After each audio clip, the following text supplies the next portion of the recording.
Well, we didn't have the volume on there, so it was a cappella. I couldn't hear everyone singing, but I'm sure we all did our part. Okay, adoption of the minutes. Oh, sorry, any conflicts of interest for items on the agenda? Seeing none, that'll be noted in the minutes. Adoption of the minutes of the closed meeting held May 11th, 2021, and regular meeting of council held May 11th, 2021. Deputy Mayor Malash and Councillor Eudicio Spagnolo, all in favor? That carries. Thank you. Mayor's comments, just a couple quick ones. The town of LaSalle celebrated another retirement last week. As you noted, the last meeting, there was 3 retirements. After 32 years of service, Joanne Walensky retired on May 20th, 2021. Joanne started with the town of LaSalle on May 15th, 1989, and has worked primarily in Public Works Department, which was formerly Environmental Services, and before that, the Board of Works. Joanne has been a fixture in the department and has been a dedicated public service employee assisting countless residents over the years. We wish you well, Joanne. The Windsor-Essex County Health Unit and the Province of Ontario. The Windsor-Essex County Health Unit and the Province of Ontario recently announced that the residents aged 12 years and over are eligible to receive the COVID-19 vaccine. I encourage you to get the vaccine as soon as you can. Visit wevax.ca to learn more and book an appointment. Last week, Ontario released their roadmap to reopen, which is a 3-step plan to safely reopen the province. Town administration is reviewing the plan with respect to municipal operations and services. We will share more information with you as we determine when our facilities and services will reopen. With the reopening of our sports courts and splash pad, we ask you to please be patient and share the space with others. We still need to follow public health advice and keep a distance from those not living in our household. Thank you for your cooperation. Okay, we have. Mr. Mayor? Yes. So just again, we are having a bit of technical difficulties, as is quite obvious, but Okay. we can hear you at the moment. And so we will, again, if you do hear some strange noises coming from our IT folks, that's what they're just trying to address the situation and fix the error. So just to keep it, we can hear you here in council chambers. But again, as we work through these problems, we'll let you know what our progress is. Thank you. Okay. Thanks, Joe. Appreciate the update. Okay, bear with me. There's a lot of paperwork this evening. So our delegates this evening, we will have for item Mayo Boulevard Trail Alternative, Mr. Pollack, Akenpipe, and Laskak will be attending via Zoom. Mr. Mara, do you want to take the lead on this one? Oh, sorry, Joe. Again, I believe we have a public meeting is the first item and regarding the crossings at Heritage. Mr. Petretta is going to be here, item C1, I believe, on the agenda. Well, there you go. Too many papers on my desk. Thank you, Joe. I apologize for that. Mr. Petretta is here in case there are questions, I believe. Mr. Burgess. Thank you, Your Worship, and members of council. I don't know with tonight's issues if I'm able to share screen. Well, let's try it, see what happens.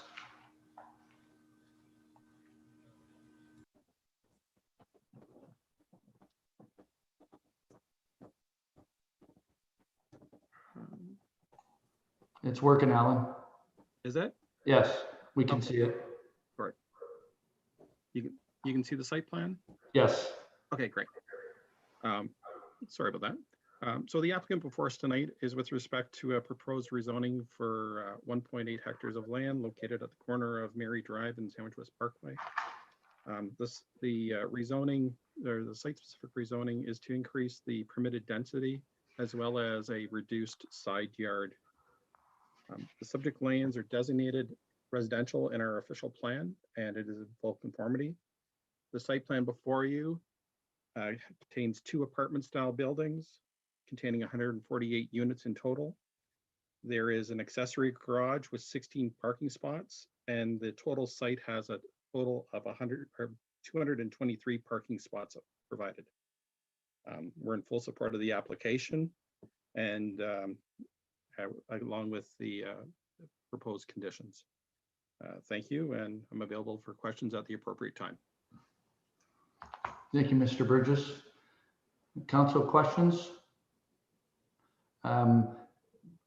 Thank you. I think I saw Mr. Reno. Sorry, my screen just changed. Councilor Reno, then Councilor Desjardins, I believe. Okay.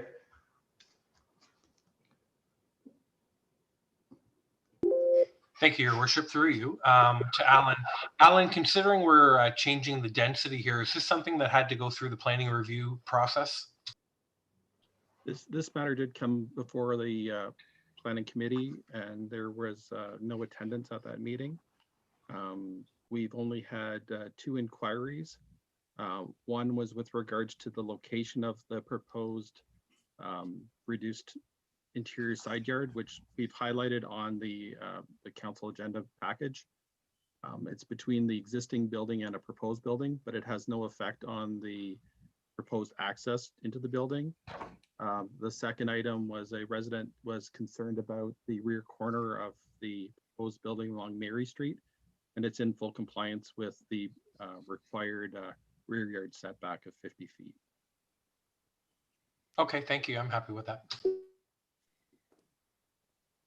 Councilor Desjardins.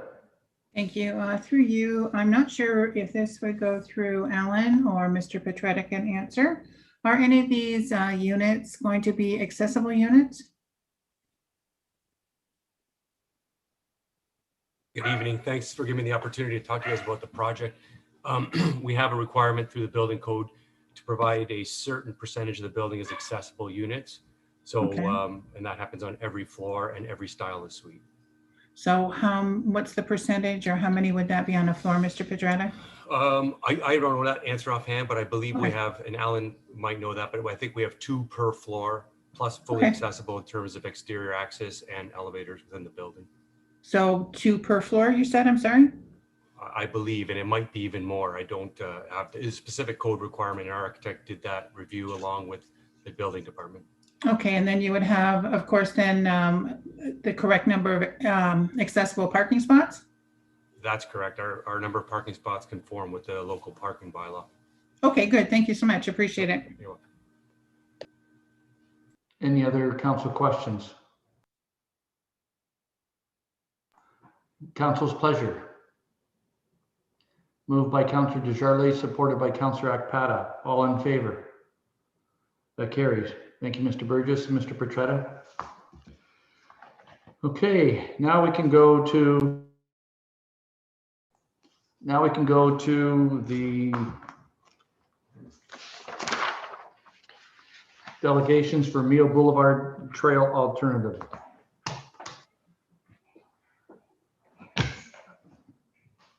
Mr. Mara. Thank you, Mr. Mayor. So I'm here tonight to speak on report number PW-17-2021. It's with respect to the subject matter of the Mayo Boulevard Trail Alternative. This report is a response to council direction that came about from the October 27th, 2020 council meeting. There was a previous report which is enclosed as Exhibit 1 as part of your agenda tonight. It is a lengthy 58-page exhibit, but that has all the pertinent information from the previous report. The previous report was prepared in response to a number of the residents within the Donato subdivision and one resident within the Mayo subdivision requesting that council remove the requirement to installing an asphalt trail. And so that was what the subject of the matter was presented to council back in October of 2020.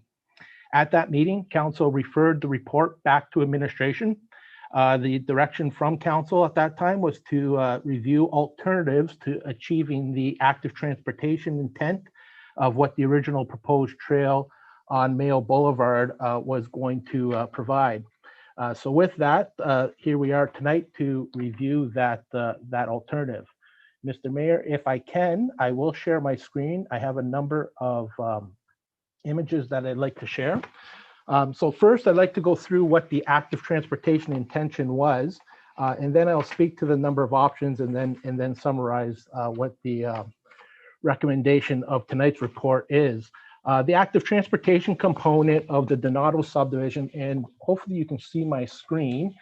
So this is not a sketch that's part of your agenda. This is the base plan sketch that all the exhibits were prepared based on. This just kind of shows what the existing conditions are out in the Donato subdivision with respect to what is currently built, and kind of summarizes what is out there today.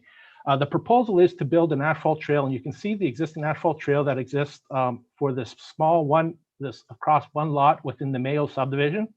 And then the proposal is to build an asphalt trail through to Donato, and you can see that there's an existing asphalt trail that was already built over here next to the stormwater management pond.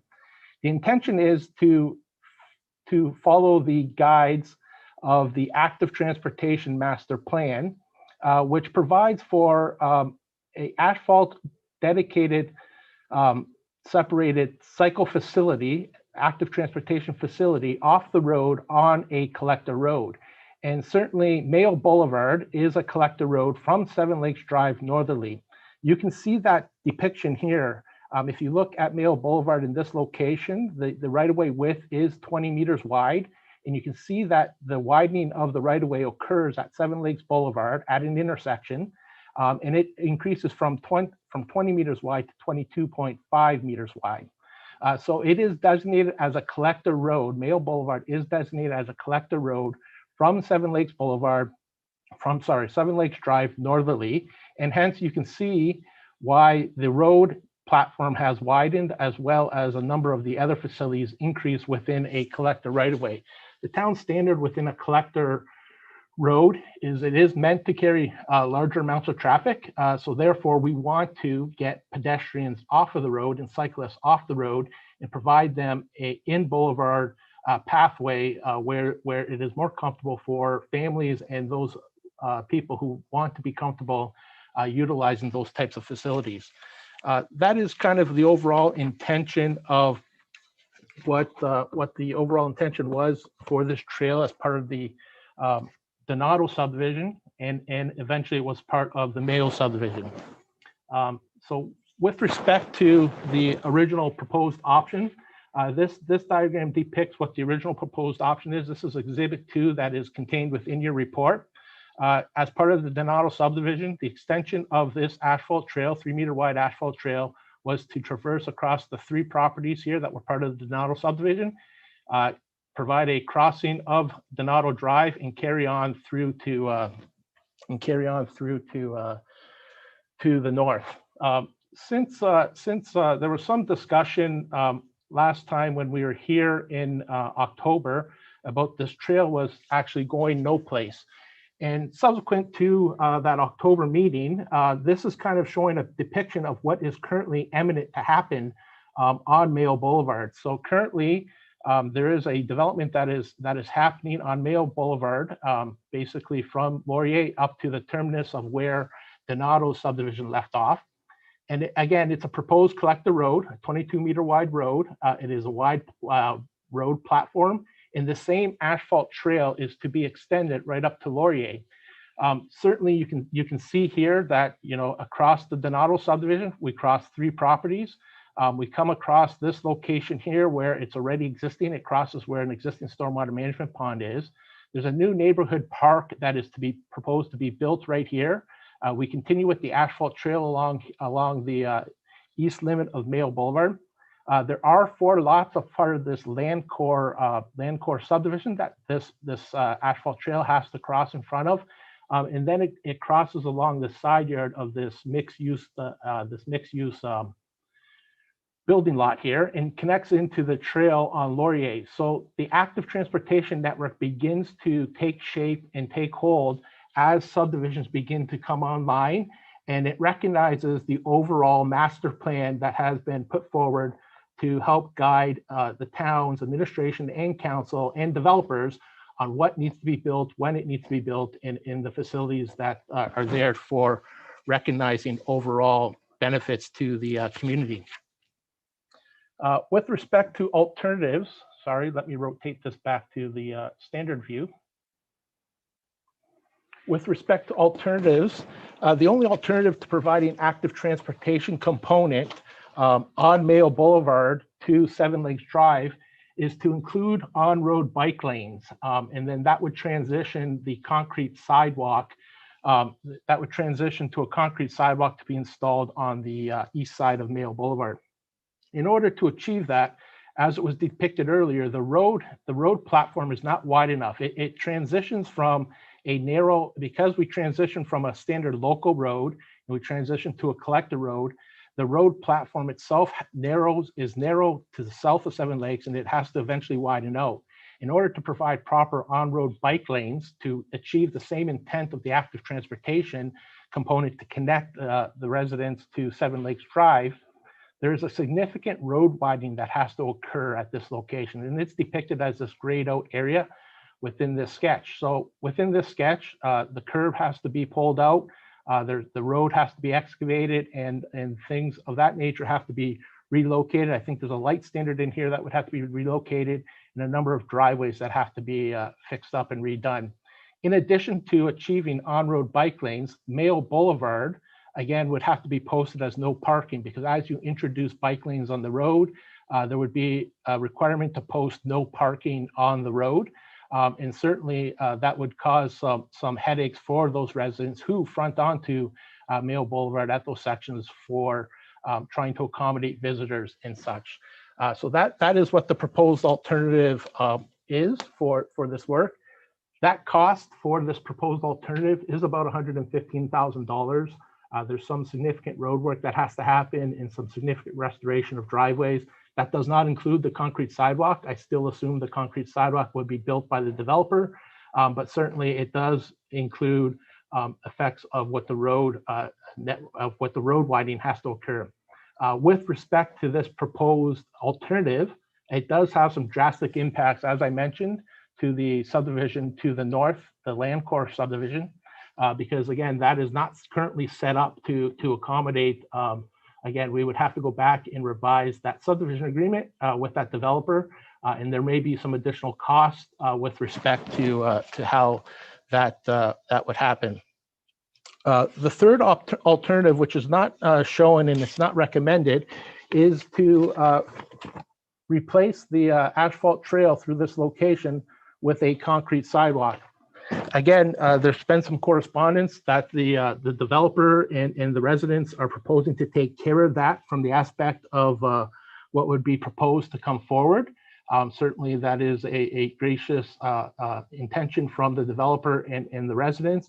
Certainly it does not achieve the council's direction and policies with respect to active transportation and how things of that nature are built through subdivisions.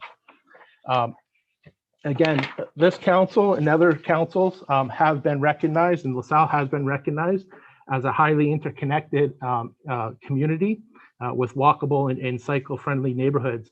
And option one is the most efficient way to provide a facility that is comfortable for all users. Again, the on-road bike lanes are really good for the aspect of those who want to commute, but certainly for those family members, for those families with smaller children, riding on-road bike lanes is not as comfortable for those younger users as it would be for a more mature user.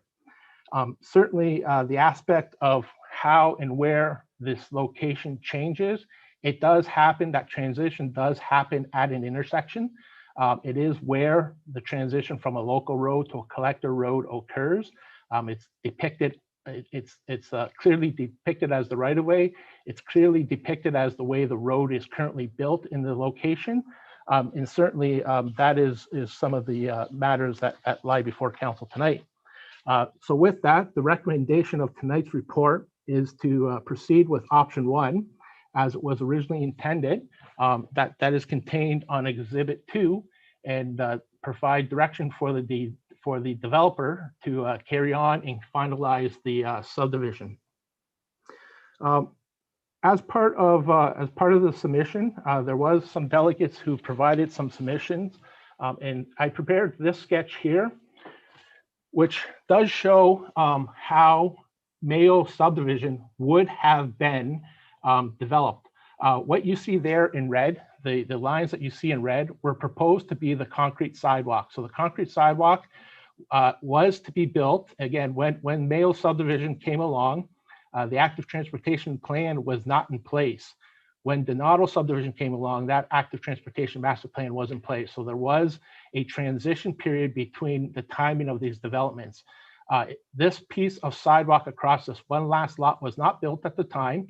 This was built in the late summer, early fall of 2018, this piece of trail. And what you see here in red was the original intention, and that is depicted in a number of diagrams provided. So the sidewalk would have been built on the property line, a 5-foot wide sidewalk, and it did this bit of a transition because it had to transition through this location. And as you can see here, again, the plan showed sidewalks, but what is not shown as part of the plan is when you start to superimpose driveways, how do you make sidewalks and how do you make the transition from sidewalks to trails when you have driveways introduced at these locations? This is not a 4-way intersection. This is a 3-legged intersection.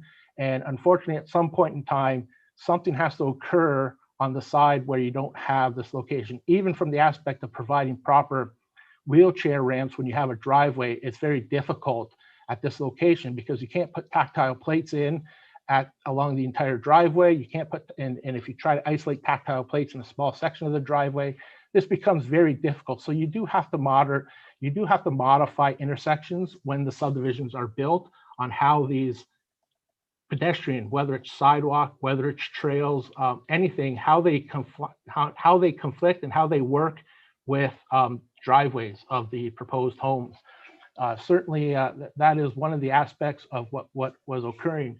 So in 2018, the developer of Mayo in the town took over and built this small piece of trail. We moved it further away from the house, closer to the road, and kept it as far away from the property within the distance to the road in order to provide proper street trees at these locations.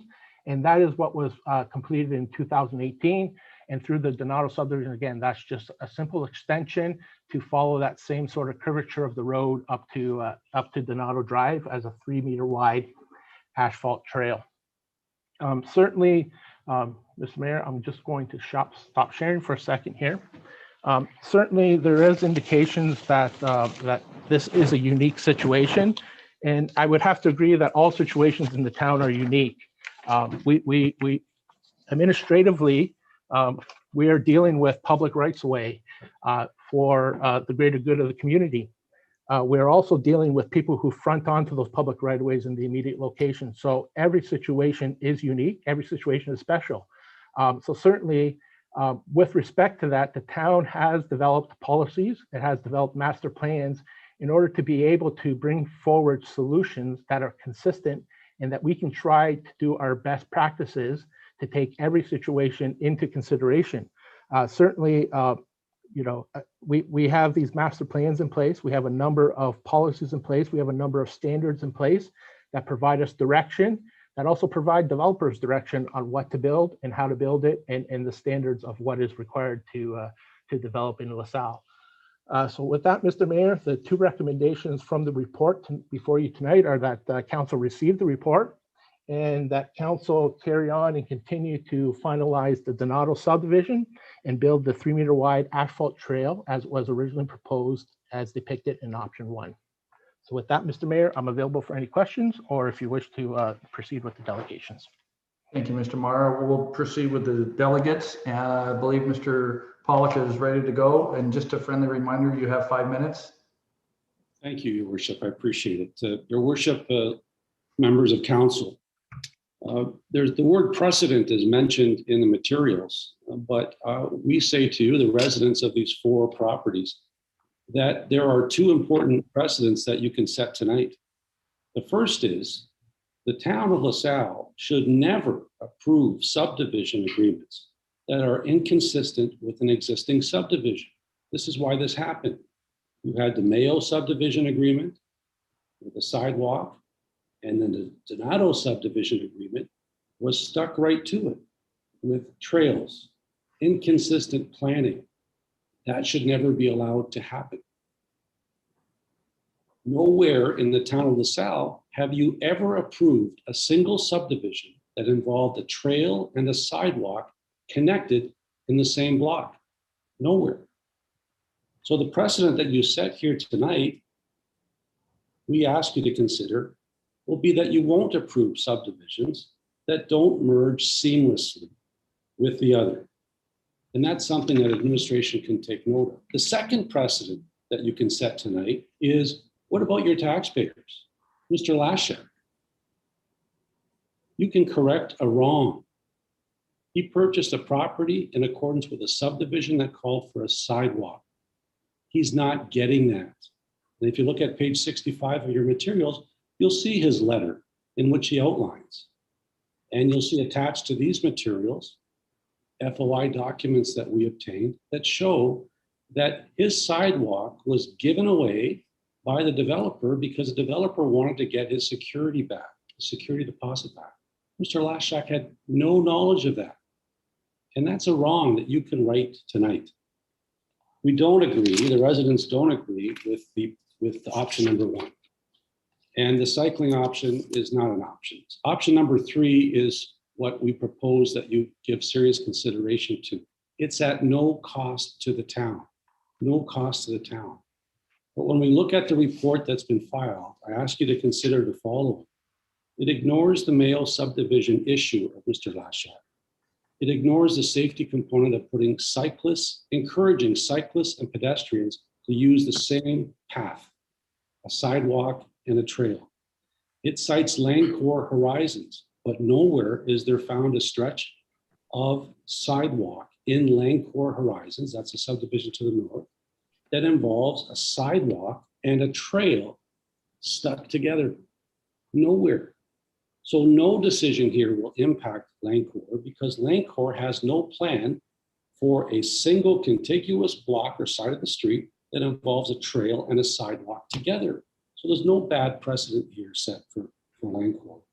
It cites Forest Trails, but Forest Trails is not a precedent either because that did not involve a merged sidewalk and a trail in one particular block.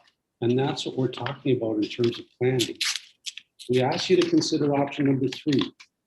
It cites a cost of $12,000 for a new sidewalk. Our proposal does not involve any cost to the town. It talks about the significant impact on the Langcore subdivision. There is no significant impact on the Langcore subdivision, absolutely none. This is a unique circumstance where for some reason, inconsistent subdivisions were put together. And this doesn't make sense from an aesthetic point of view, from a planning point of view, from a safety point of view. And that's what we ask you to consider. Option number 1 is not a safe option when we consider who is attracted to use that surface area. The financial implications, there are no financial implications. We consider what was shown to you was an aerial diagram, but it doesn't show the properties to the south. A sidewalk that goes right to the golf course, over 20 residences of a contiguous sidewalk. Suddenly, and without warning to somebody using it, they'll find a trail. So we ask you to consider that. I have filed materials for your consideration.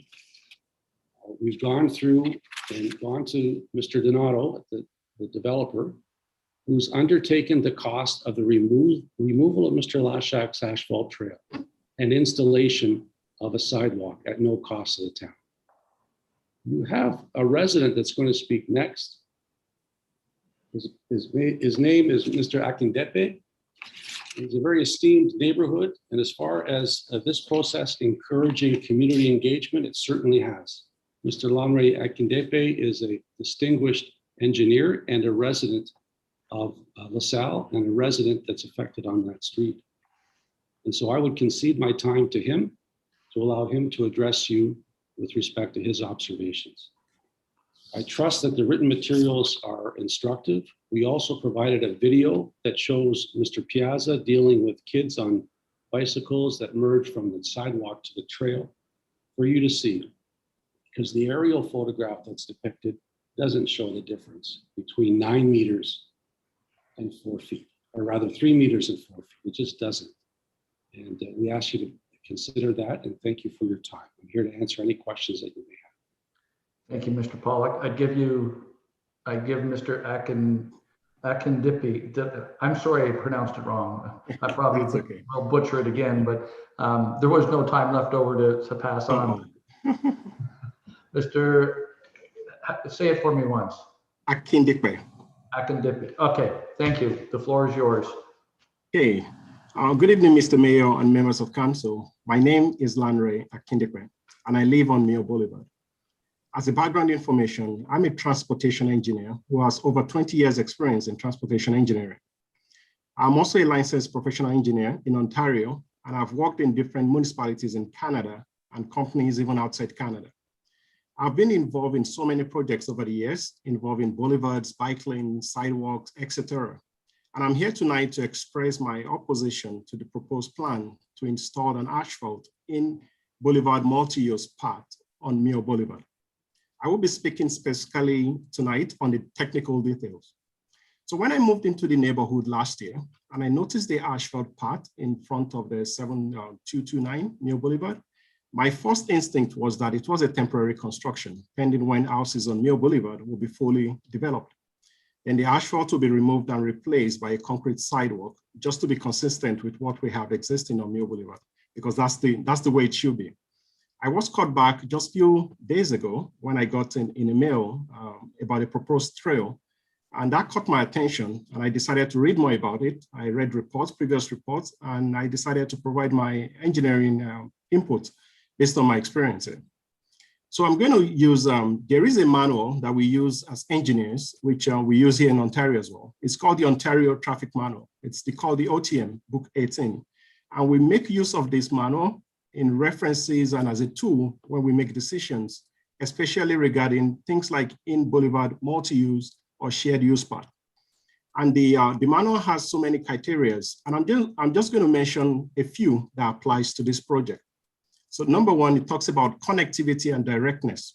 Okay, so it says routes should add to the completeness of an individual corridor or to the comprehensiveness of the overall bike network. That's what is recommended by this manual. And this is not the case here. There is no completeness of the multi-use part here. As you will agree with me, it ends or starts at a driveway, depending on how you look at it. And there is no completeness. It's not complete. It's an incomplete multi-use part that ends right in front of somebody else's driveway. And according to this manual that we use in Ontario, that's not acceptable.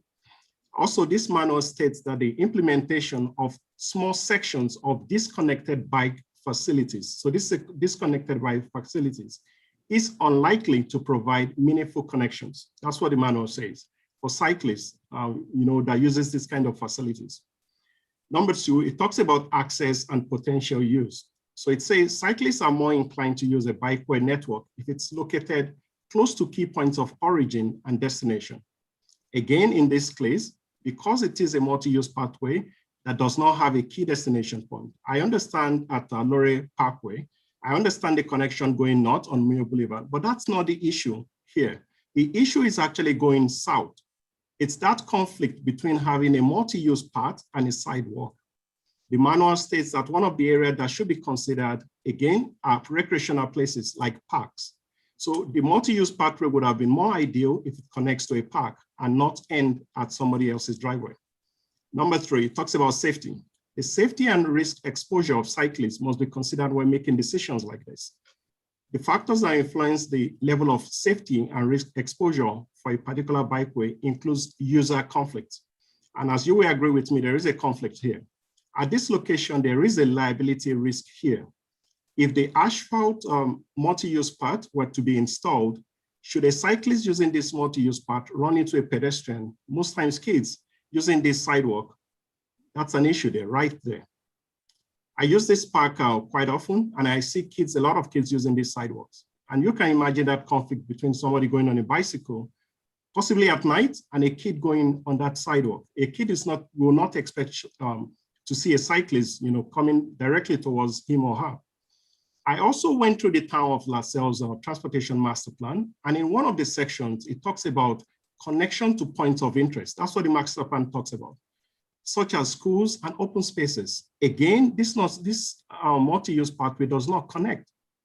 Going south, it does not connect. And the connectivity, the master plan also talks about the connectivity between key destinations for healthy lifestyle for young and aging population.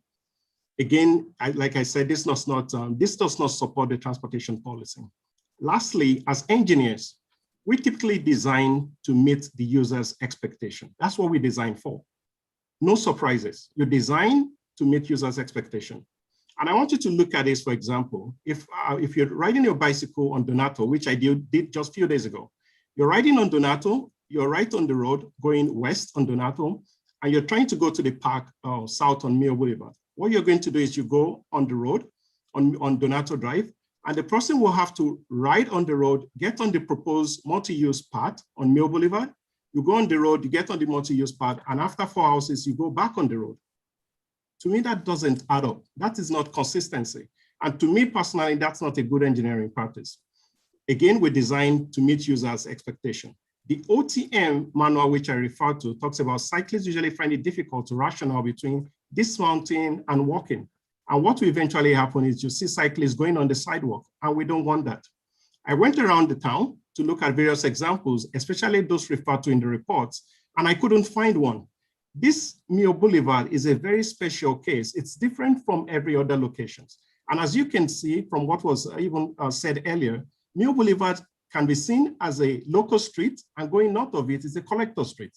That is, one street has two different characteristics. South of it, it's a local street, north of it's a collector street. This is a peculiar situation, and I want us to look at this carefully. So it is not surprising to me. Can I interrupt you? You're over by a minute. I gave you an extra minute. Can you wrap it up, please? Oh, thank you so much. Really appreciate that. I'm going to wrap it up right now. Okay, so it's not surprise to me in my over 20 years of engineering experience that I've never seen anything like this before. Like I said, I've worked in different provinces. I've never seen anything like this before. I understand, I support the active transportation, and this is not a good location for this proposed facility. And I just want to respectfully ask council to consider my points and that of my neighbors and consider changing the proposed asphalt to a concrete sidewalk. Thank you so much. Thank you for your comments. Do we have Mr. Lashkak? Yes, Mayor Bondi. One moment. Thank you. I only have 27 squares on my screen. I can't see them all. Oh, okay. Thank you. Good morning. Okay. Good evening, Mayor Bondi and councilors. My name's Tom Laschuk. My wife and I are the registered owners of the property at 7229 Mayo Boulevard. I wish to address Mr. Mara's presentation. To begin with, the heading of under the active transport intention. The statement to connect to the existing trails south of Donato. At the lot lines at 7229 and 7233, which is Mr. Piazza's property adjacent to mine, this trail was never to be built on 7229 in the existing agreement between myself, the purchaser of the property, and also known as Lot 10, and Mr.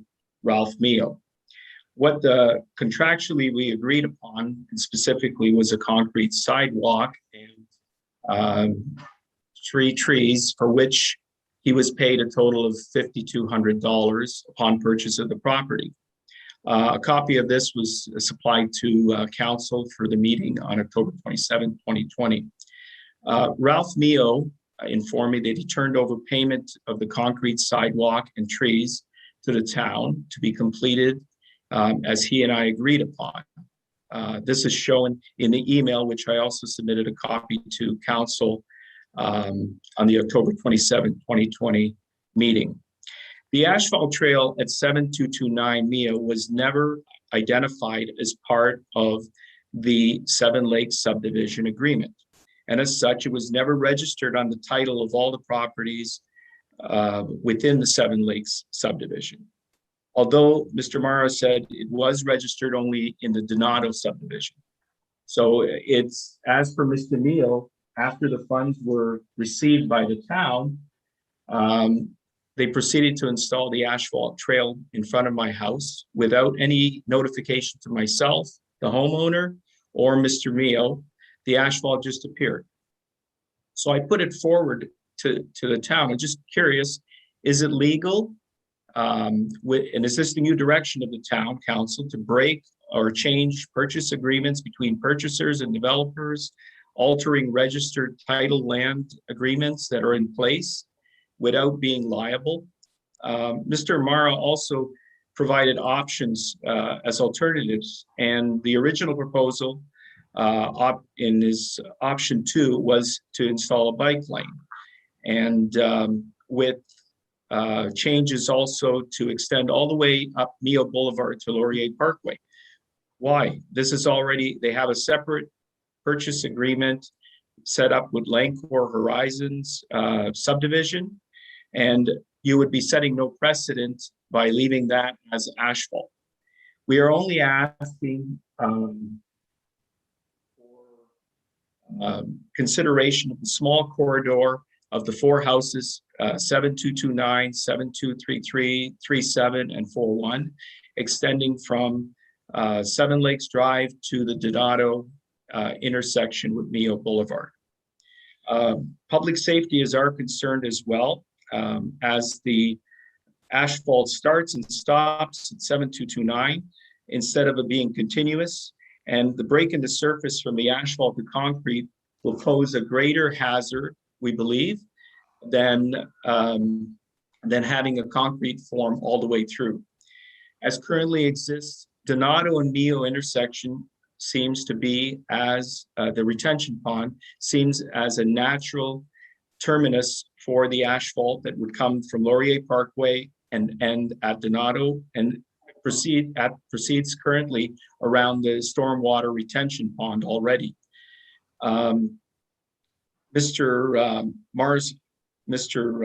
Pollock also offered an alternative, which was no cost to the town. Mr. Mara's option 2 and 3 proposed extensive cost to the town, but these were decided by Mr. Mara also that these aren't options to choose. But Mr. Pollock did provide an option where there was no cost to the town. It would still provide a concrete pathway to satisfy the neighbors, your taxpayers, and this corridor of 4 houses, as well as a wider proposed sidewalk trail that would run concrete from the 4 feet down to, I believe, a 2-meter proposed concrete, and at no cost, which the Donato development will agree to pay, and the removal of the existing asphalt, which again was unknown to me that it was going to be there. I thought it was temporary as well. So I hope council considers all the alternatives that is before it, and I'll be available for any questions. Thank you. You're almost 5 minutes spot on. You must have practiced that a couple of times. No, sir. No, sir. Thank you. Okay. Council questions. Councillor Carrick, and then Deputy Mayor Malash, and Councillor Ekpada. So if we go back and look at, let's see, the concern I have is 7 Lakes Drive is concrete sidewalks that come up to meeting on Mayo, and then goes into the trail. So as it pinches off and it goes from a local to a collector, that's pretty tight little area, but there's no trail there to get out to dispute it. There's no trail to go to the golf course. It's the 4 houses. So again, originally it just doesn't fit for me as I'm looking at it. And as we move through this here, and I know bike lanes might not be an option, but I think they are an option.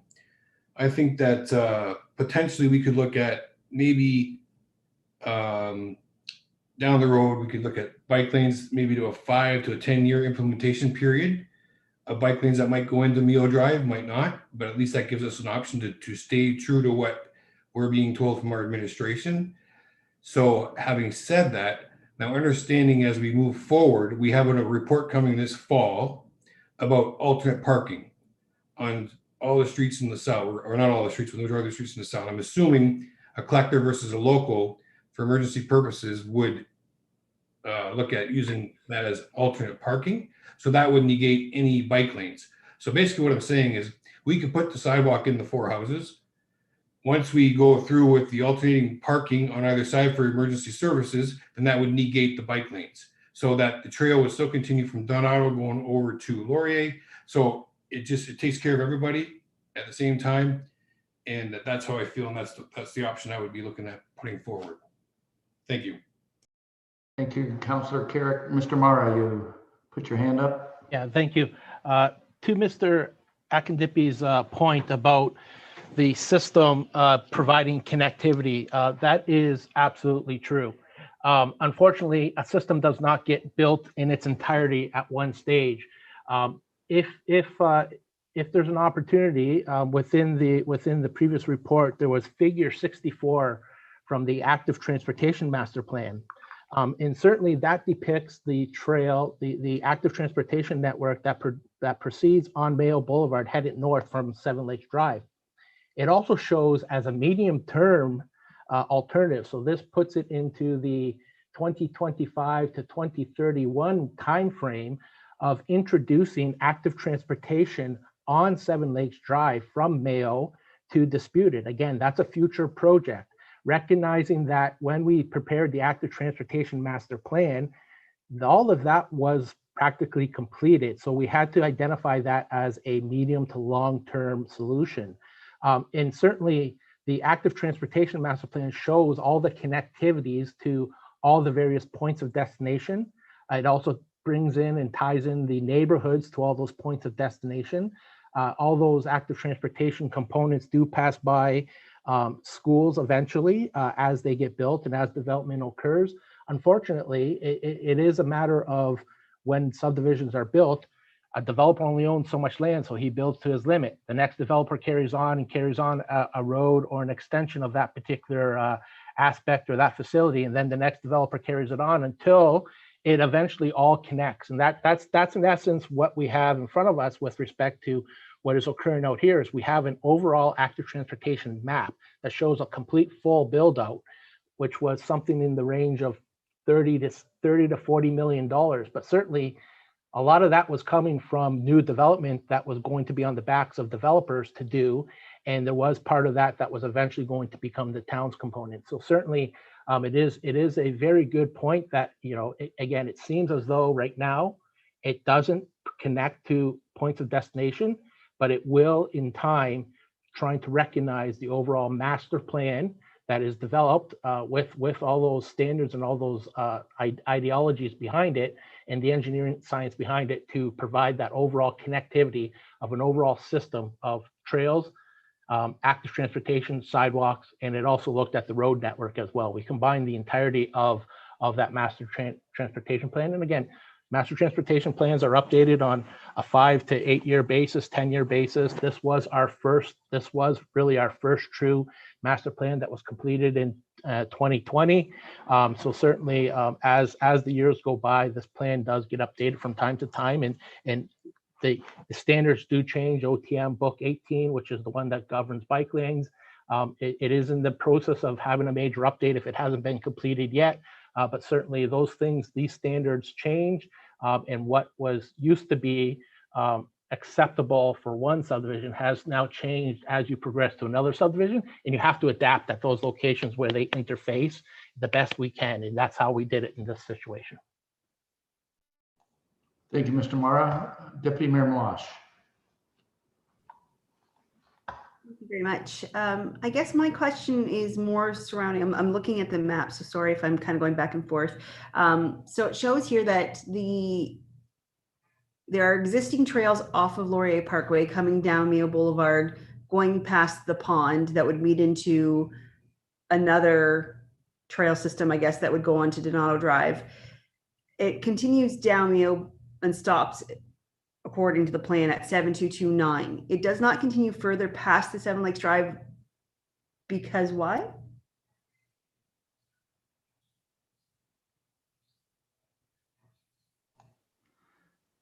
Mr. Mayor, if I can try to share my screen, I think I have the diagram that Deputy Mayor Malash is referring to. Is this the figure you are referring to, Deputy Mayor Malash? Yep. So yes, so existing trail on Laurier, everyone's familiar with that. Land Corps Development will be building this trail through Mayo Boulevard up to tie into what's existing here at the stormwater management pond.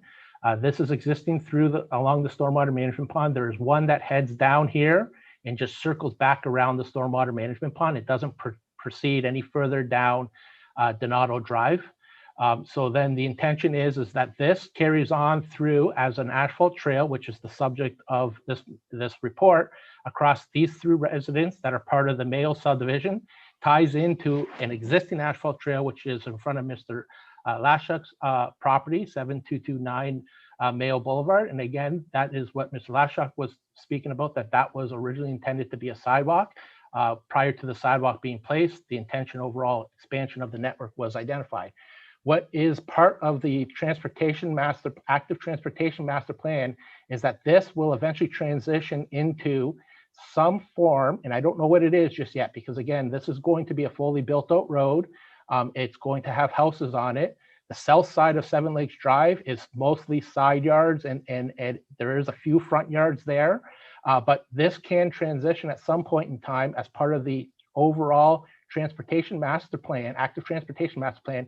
It identifies an active transportation facility to proceed down Seven Lakes and connect to Disputed.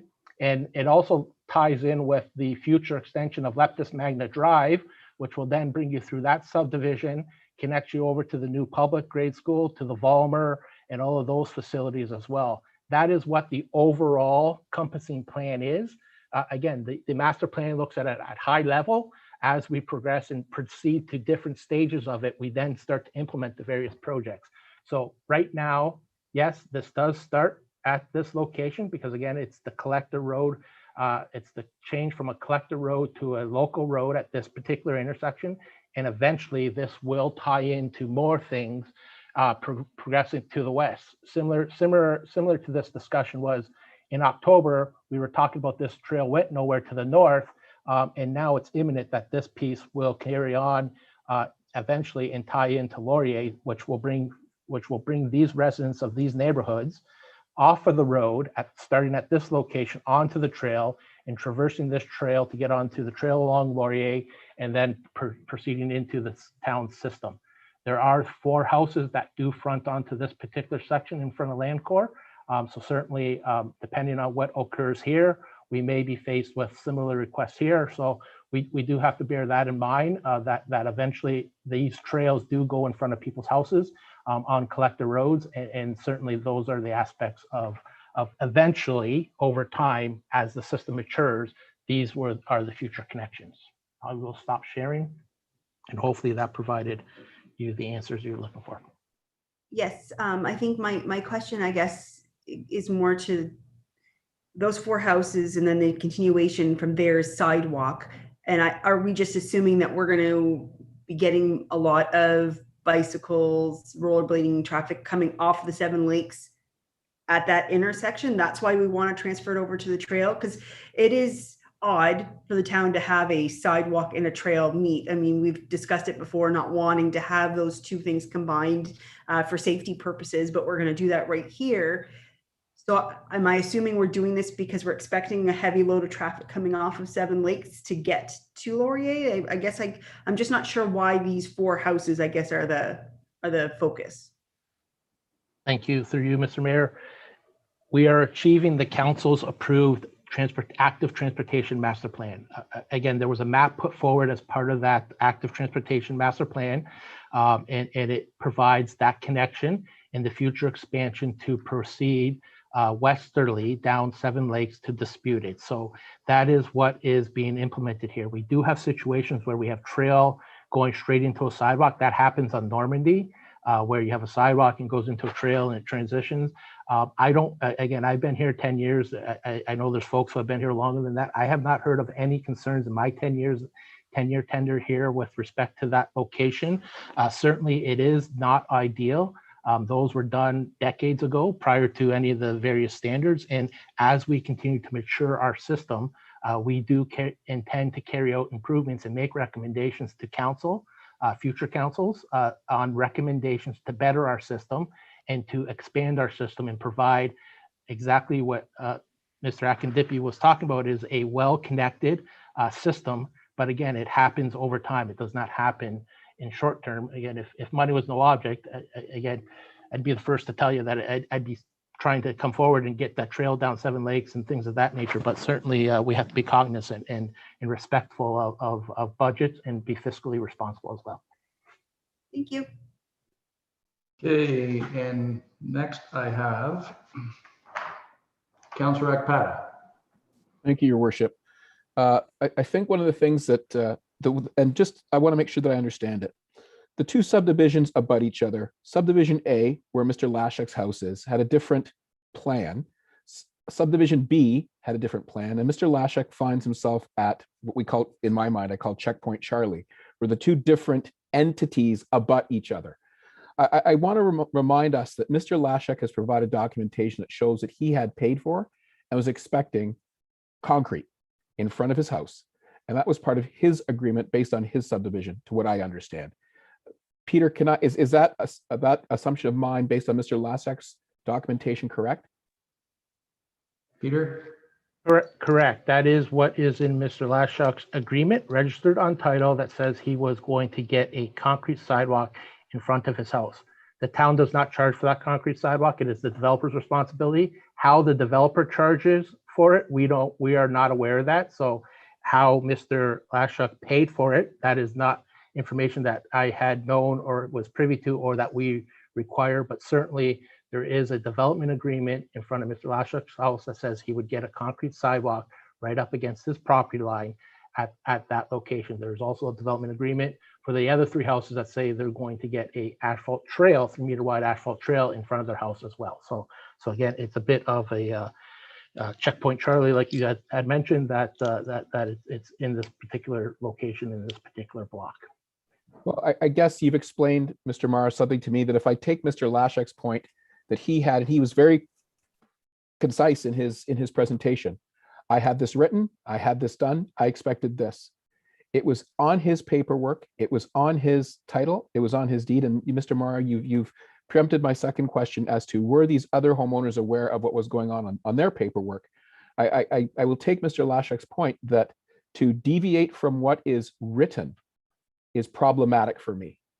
And I recognize that, having spent time on that intersection and looked and walked, I would like to see Mr. Lashek made whole, and I'd like to see the other entities and agreements that are in place on those documents fulfilled. So I'm going to suggest that Mr. Lashek's cement should be where it was as per his agreement, and that the documents that show that asphalt trails should be at the other houses should also be there. I don't want to see us tear Mr. Lashek's document up and the other homeowners, but I'm also of the opinion that in order to do things, I fully support our active plan and our active trail network. I believe it's important, but I think this is also one of these unique ones where we're forced to make a decision. And I will look at some of the comments that Mr. Carrick made that I will agree with. That's it. Thank you very much, Your Worship. Thank you, Councillor Akpada. Any other council questions? Council's pleasure. Mr. Mayor, I believe. Joe, did I lose Mr. Reno? I don't see him. Maybe I have. Do you see him, Joe? I see him, Your Worship. He is here. Okay, all right. I don't know where. Oh, there he is down. Okay, he just popped up. Sorry, Jeff. I didn't know if you had a question. I couldn't see you. Okay, you have a question. Go ahead. I do. Thank you, Your Worship. We've been given some options here by Mr. Mara. And I think we all recognize that none of the solutions were what were intended at all. Mr. Lashek's property expects a sidewalk. And I do believe Councillor Akpada is correct when he says that's what he expected, that's what he should be getting. At the same time, and to the point of the asphalt trail, yes, our other agreement said that they should have an asphalt trail. However, where these meet it's problematic. And we've been given an option that's going to cost money, and this is what we always try to avoid. We avoid spending the money, but I really do believe, after going down there and looking, because it's a problematic area where we've had two different developments going, I truly believe that the cement sidewalk belongs to the corner, and that the asphalt trail should continue after that. That's my personal opinion. But I do also believe in the active transportation that we all agreed to and that we moved forward. And because of that, I think about all the houses that we're going to collect development fees from in this new subdivision, and all the fees that we've collected in the past. And I personally would like to move the motion that we go with the option of putting the cement sidewalk in, cutting in the bike lanes, and continuing from there. I have one question, though, for Mr. Mara. In your final diagram, when we were talking about bike lanes, it seemed like you wanted to add bike lanes to the north into that new subdivision. Would that be necessary if the trail was already there? Again, to Mr. Akindipi's point, you don't want to change facilities. So if we do add bike lanes, if the option is to continue bike lanes through the Donato subdivision, do the bit of widening of the road, and carry bike lanes from Seven Lakes Drive northerly, we would recommend, and we would go back to the Land Corps Development Group and try to keep that extension going forward in through their subdivision, at least up to Laurier. Laurier is considered an arterial road. As it progresses and proceeds north of of Laurier, it could possibly change back, but you don't want to keep on changing the facility from one type to the other, because again, bike lanes, you're required to drive on the respective side of the road, as opposed to a multi-use trail, you drive in two directions on the multi-use trail. So you got to remember that when you come up and change from one facility to the other, one person has to cross the road to change their mode of transportation and their facility type. So if in this instance, if you're headed northbound, you would probably be good. But if you're headed southbound, you probably have to change the facility type at some location to get from the trail onto the on-road bike lane. So there is some issues that we would have to work through, but if that is what council's direction is, certainly we will go back and ensure that, where the next subdivision meets up with Donato, that we try to combat what we're talking about with respect to the interconnectivity of developments, to ensure that we have that properly planned and engineered, and try to make sure that that gets carried through as part of the construction process. Okay, thank you. I appreciate that, Peter. I'll hold off making my motion until I see there's still two other comments to be made, but I do feel strongly about that, and I will be prepared when it's time. Thank you, Councillor Renaud. Councillor Riccio Spagnolo, then Councillor Desjardins. Thank you, through you. Like Councillor Renaud alluded to, it's definitely a tough decision. I do feel for Mr. Lashak, as he was told that he was going to be getting the concrete sidewalk. But at the same time, as I'm looking at this map, I feel like over time, it might not make sense now, all this interconnection, but over time, it will make sense in the future. So I do have one question, and I just lost my train of thought on my question. I did write it down. Sorry, just give me one moment. If we provide, so there will be no cost to the town, and the developer will pay for the provide concrete pathway. That's correct? Mr. Pollock? Yes, that is correct, Councillor. All four residences, all four houses. Okay, thank you. Okay, thank you. Councillor Desjardins. Thank you. Through you, this is a quandary for sure. And it's just, I'm looking at these bike lanes. Correct me if I'm wrong. Did you not say that if we put in bike lanes, then we can't have alternate parking? So we're creating we're trying to fix something, but creating another problem. Yes, Councillor Desjardins, that is correct. If you introduce bike lanes on the road, on-street parking has to be restricted.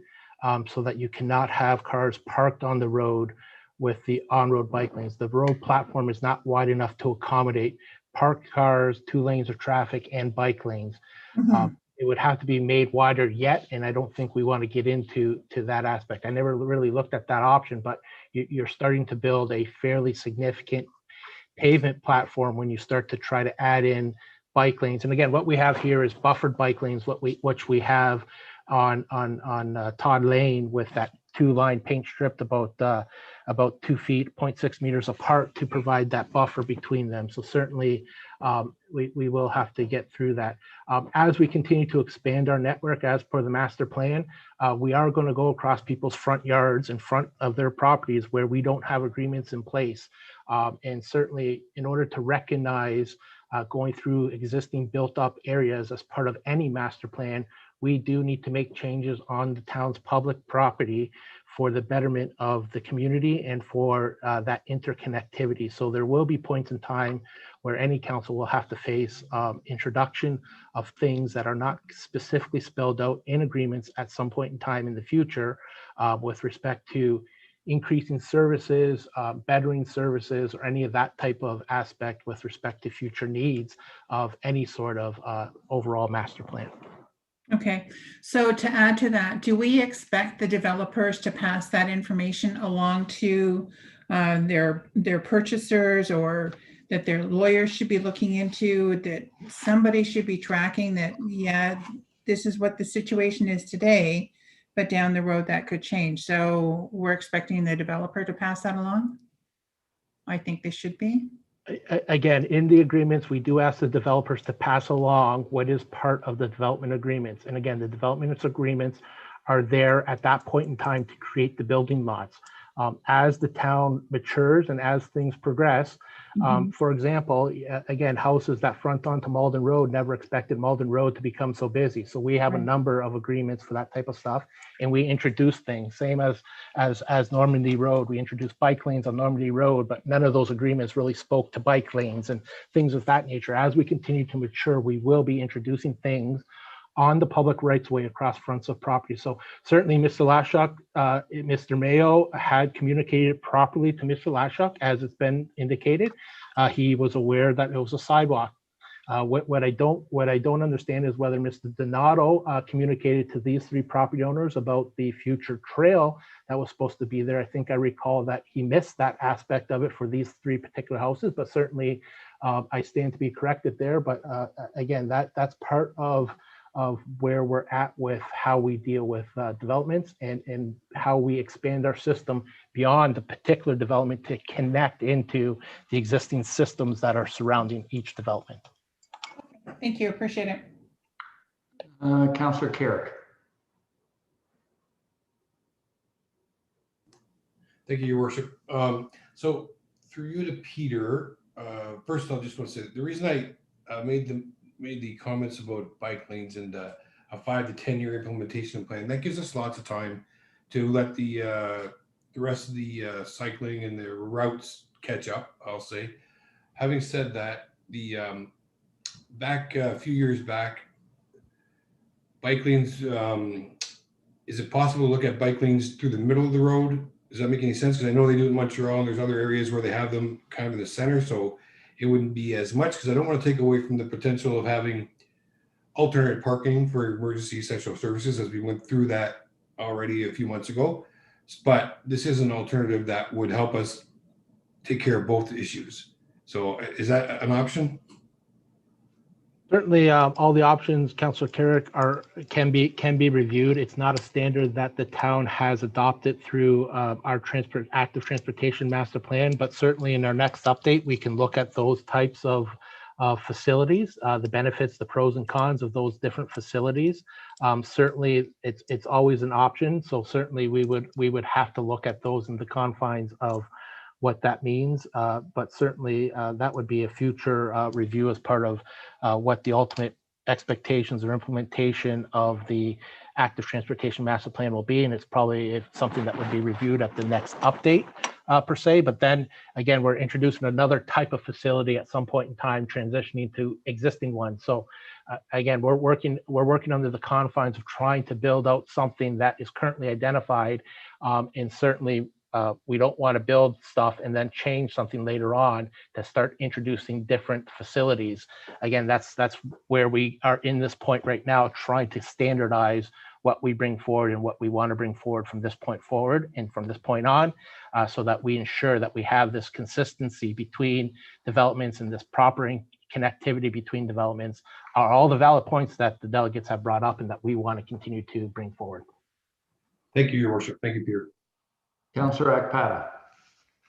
Thank you, Your Worship. I was just sitting here thinking, I have a question for Mr. Pollock. Sir, you said that your client has proposed to pay for the concrete at all for these 4 houses. Is that what I understand, sir? Yes, it is. The developer will pay for the sidewalks.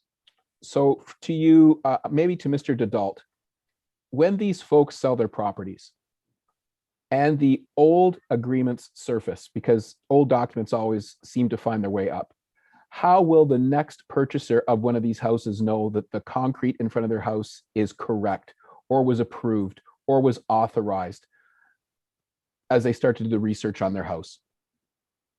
Thank you for the question, Councillor Akpata, through you, Your Worship. Or simply, in this situation, I would suggest would be an amending agreement that looks at the original clause that's in the agreements that are on title. And I believe in this particular subdivision, there's probably 3 or 4 agreements that have been registered over time. So there's plenty of history that we can go through, but we would simply amend the agreement and register a new one that just deletes an old paragraph and inserts a new one that would capture the new sidewalk or trail, or however the direction is coming from this meeting, and we could capture it through that. And at this point, I would suggest that the owners of the properties would all have to be parties to the agreement, as they're the owners of the land there, where they'll be put in front of, and then we would put it on title of their houses. That way, it would be visible to future owners. All right. Your Worship, I'm prepared to make a motion, and I'm prepared to make a motion that we go with the full concrete, and as Mr. Dedalt has said, with the signature or the appropriate legal paperwork on the current owners, so titles are amended to reflect that this is an approved ownership decision. I understand what we're trying to do, but I also look at aesthetically the subdivisions, and I don't believe we are disregarding our master plans. I think we're looking at a unique, abutting, what I call checkpoint Charlie circumstance, and I'd like to see the concrete in front of those 4 houses paid for, as Mr. Pollock has indicated, by the developer, with the appropriate sign off on title by the homeowners, so that this does not, in 10 years, if those homes are sold, or 20 or 30, come back where somebody goes, I'm supposed to have a trail in front of my house, and it's supposed to be asphalt. If that can be done, if that wording is encapsulated, Mr. Militia, that's what I'm proposing, sir. Mr. Militia. Can't hear you, Joe.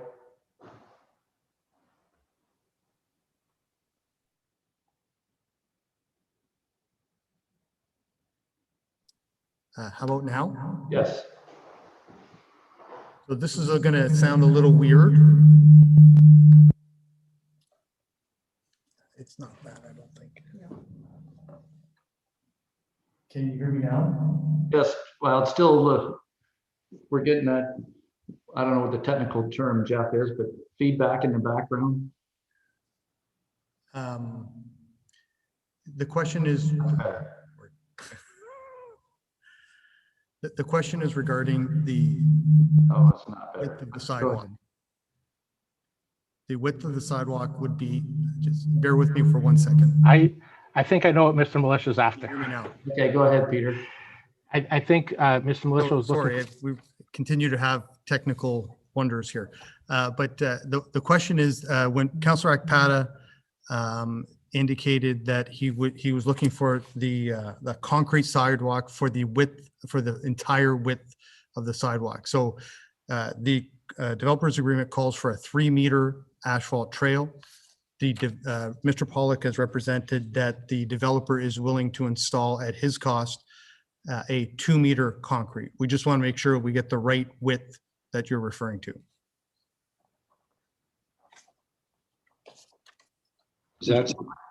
Is through you, Your Worship, is that question for me? Yes. Okay. The request is to continue on with the sidewalk in the exact same manner. That would be a continuous sidewalk right to Donato. The suggestion that the residents were prepared to live with was an expanded sidewalk to allow for whatever the goals were of the town. The width that was being discussed was 2 meters. Okay, thank you, Mr. Pollock. Mr. Mara. Yes, just to be clear, I think I've seen figures of 6 feet. That is shy of 2 meters. So certainly existing sidewalks are 1.5 meters wide, 5 feet wide. So certainly if it is a 2 meter wide sidewalk, certainly it is greater than the 6 feet. So certainly that would be something that we just need to clarify and understand with respect to the correspondence that have been submitted. Okay, Councillor Reno, before we take your question, Councillor Akpata, is your motion clear, or do you have a wording for what your motion you would like it to be? My intent is to have a homogeneous concrete sidewalk. That's my intent, Your Worship. Okay, so thank you. Councillor Reno, are you second? No, okay, comments? Well, first, before I go to you, Councillor Reno, do we have a seconder to Councillor Akpata's motion? Deputy Mayor Malash, you second Councillor Akpata's motion. Okay, thank you. Now discussion on the motion. Councillor Reno. Thank you, Your Worship. I just wanted clarification from Mr. Akpata that we are going to forego the bike lanes in your motion, and we're strictly going to go with the proposed sidewalk by the proponents. One of the options was that we were going to continue that sidewalk in the 1.5 meter, and we were going to move so that we could have bike lanes. Are you supporting the bike lane or without the bike lane? I believe one of our colleagues, Mr. Reno, spoke about a bike lane review. I believe Mr. Carrick spoke about a bike lane review that's going on within the municipality. My goal for this is to get the sidewalk done so it aesthetically looks contiguous through these 2 subdivisions to the corner. Let the trail start in front of the drainage pond and then continue up. So that's my end goal, sir. So that's the intention of my motion. Okay, we have a motion on the floor. Deputy Mayor Malash. Thank you. Just one quick question on the motion. I know the cost was in option 3 of the actual removal of the current path that is in front of the one property. Is that included in the motion, the cost covered by the developer, or is that cost going to be borne on the town of LaSalle? Mr. Pollock. Thank you, Your Worship. Councillor Malash, the developer will pay for the removal of the asphalt. The entire process will not involve any cost to the town. Thank you. Okay, Mr. Militia.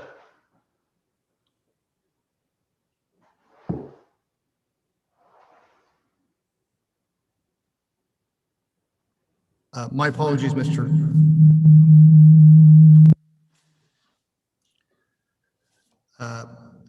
Sorry, can you hear me now? Again, I just want to confirm we are going to, again, the motion on the floor is to accept the proposal from the proponent, represented by Mr. Pollock, to remove the existing asphalt trail and install a 2 meter wide concrete sidewalk. That is the intent of the motion. Yes, sir, that is my intention. Thank you very much. Mr. Reynolds, do you have your hand up?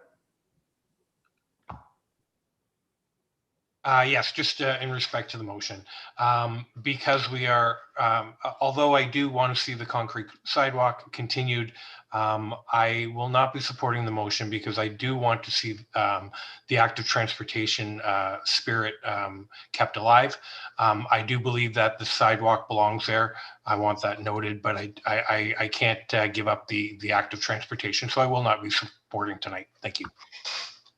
Thank you, Councilor Reno. A lot of issues were raised today, and I'll just make a couple comments. You know, there was talks about precedents being set, and should we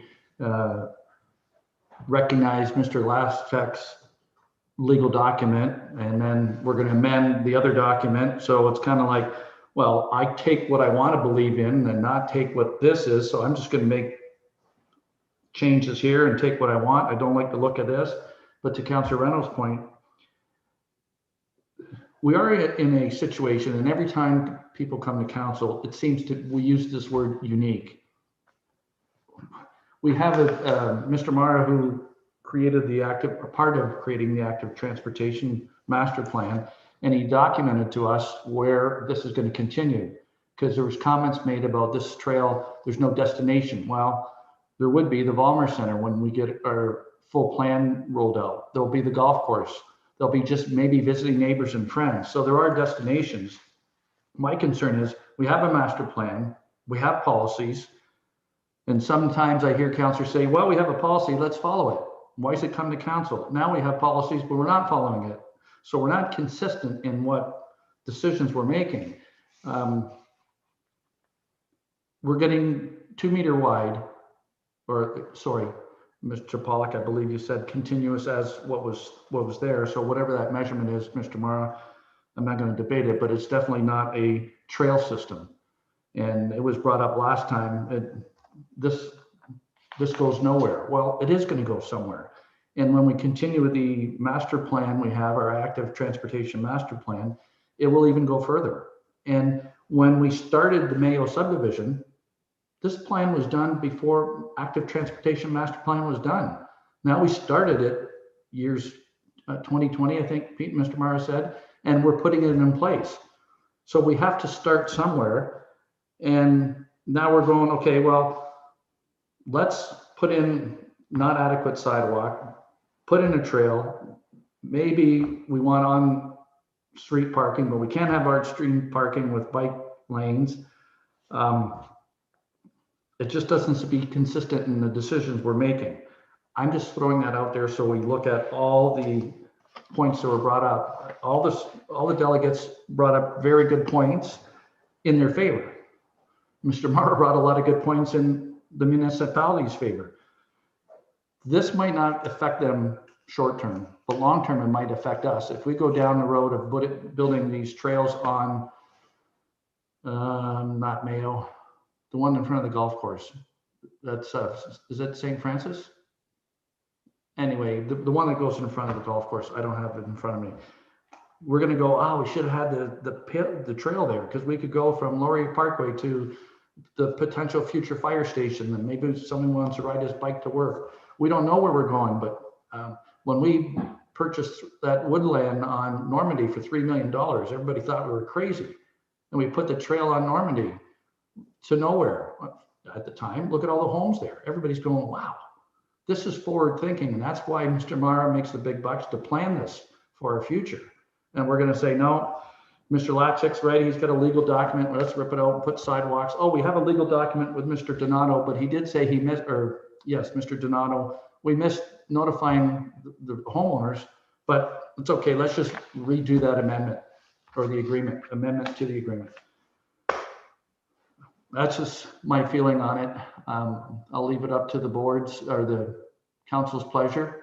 We have a motion on the floor that is going to be officially 1.5 meters wide. Peter, is that what's there now in front of on Mayo? Just so we're clear on this motion. I believe the motion was a 2 meter wide concrete sidewalk. Is that correct, Mr. Militia, Ms. Jean? Okay, so the motion is, so everyone's clear, 2 meter concrete sidewalk, rip out the asphalt that's there, paid for by the developer, and no active transportation and no bike lanes. Everybody's in agreement on what the motion is. Okay. All in, oh, Mr. Militia, sorry. Mr. Mayor, I believe that as well. Councilor Akpata's motion included the registration of this new agreement, or this part of the agreement with the 4 homeowners. Thank you. I missed that. Okay, thank you. Okay. I don't usually do this, but Mr. Akindipi, I'll take your question or comment. Sorry, you call me? Yes, no, you're muted now. Yes, I just want to make a comment about active transportation so that we understand what active transportation is. Active transportation does not necessarily mean a trail. So riding bicycles on the road is also active transportation. So as it is today, people still ride their bicycles on Mayo Boulevard. That's active transportation. So if you have sidewalks on both sides of Mayo Boulevard, people can still ride their bicycles on the road and connect with 7 Lakes to the golf course. That's still active transportation. I just want to clarify that. Thank you. So we're not taking active transportation away. That's what I want to clarify. Okay. No other hands up. Okay, so in favor of Councillor Akpata's motion? Against? That carries. Okay, thank you, delegates. Thank you, Your Worship. Thank you, Council. Next item, Vomber Entrance Road. Mr. Mara.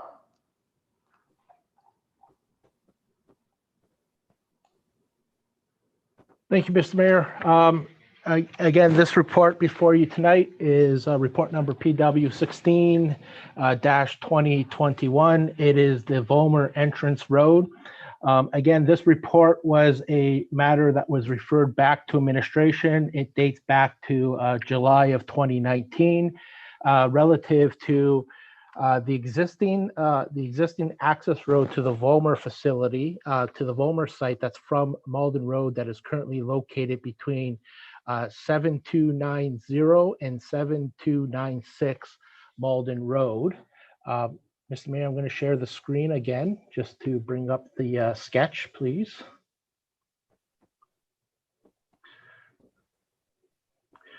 So this matter was brought forward to council back in 2019, July.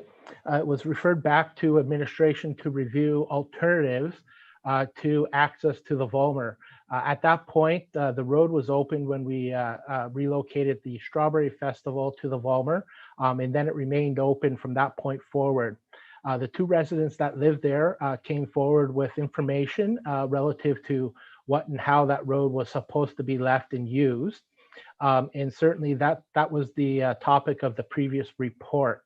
And so this matter was referred back to administration to find alternatives and or review other alternatives. So certainly there are other options to gain access to the Vollmer. As the Vollmer property continues to mature, there are going to need to be more accesses out to Malden. So certainly this particular access through discussions over the last year or so, over the last 2 years, the residents have now basically agreed to allowing this road to be built in a more formalized fashion. So what you see here before you tonight is more of a formal road with curb and gutter. Again, they've agreed to a sidewalk on the north side of the road to provide that connectivity from Malden Road into the Vollmer. It provides a speed hump, 1 speed hump just east of their driveway access. And so certainly this will formalize this road to be built with respect to what's proposed here. As part of that, this proposal, there's currently an existing landscape island that exists up by Malden. Again, it's been a bit of a maintenance headache for us. So we are proposing to remove that island and make that intersection a bit more free and available for turning movement. So this will formalize this location. It will formalize urbanized roadway through here with a speed hump. This has been reviewed and communicated with the two residents and the two homeowners. This has been shared with them. They are in agreement with it. I do have to extend a thank you to both of those residents. It has been very fruitful discussions that we've had over the last few months in developing this plan. There's been a number of iterations. We have committed to going back and communicating again with the residents as we start to get into bringing this forward to detailed design and things of that nature. The cost of doing this is in the range of $70,000 to $75,000. The existing pavement and road will remain there. We will have to dig out a little bit to get the curbs in and probably a complete overlay of the entire road. So again, we're not rebuilding the road in its entirety. We're going to modify what is currently there. And so certainly that is what's before you tonight. So the proposal and the recommendation is before you tonight. On the financial matters, again, in reviewing this with the finance department, there's a number of reserves that this money can come from. So certainly, if council approves this tonight, we will proceed to getting this design and trying to get this built and constructed before the Volmer resumes real busy use and heavy use again in the fall or into 2022 once the pandemic is over. And so with that, Mr. Mayor, the recommendation is for council to receive the report and approve this formalized road network. The two residents were advised of this report coming forward. Thank you, Mr. Mara. Mr. Carrick. Thank you, Peter, for the report, and obviously excellent job, because I was back in the day when they were basically told it wouldn't be an entrance like this. So I believe that came from Bob Hayes. So having said that, you did an excellent job, and I'm glad the residents agreed. Thank you. Deputy Mayor Malash, then Councillor Desjardins. Thank you, Mayor Bondi. I was actually going to say the same thing. Big thank you to Peter and his staff for working with the residents of 7290 and 7296 to coming to a resolution. I think this is a great addition to the properties at the Volmer, another safe access and exit for our residents. And it's great that we come to this agreement. So I'd just like to move the recommendation. Moved by Deputy Mayor Malash, support by Councillor Dicho Spagnolo. All in favor? That carries unanimously. Thank you. Thank you, Peter, and to you and your team. And I thank the residents. I know them both personally, and it's nice when you can sit down and have a discussion over things. Okay, River Avenue Water Main Replacement Contract. Jonathan. Good evening. Just trying to get my video started here. Okay. Doesn't want to start. That's okay. There you go. Yeah, so this report is for the contract award for the River Avenue Water Main. This is our 2021 water main replacement project. We have a low compliant bid from Demore Construction for $785,000. Our budget for water main replacement is $600,000, but part of this project is also to replace the asphalt. So we've earmarked about $200,000 from our enhanced mill and pave for this job. So we've kind of come in where we expected, which is good. So yeah, we're recommending we award this to Demore. If it goes through, they'd hope to start in July, but I think material delivery will be kind of our kind of determine when the start date could actually happen. So I'm available for any questions.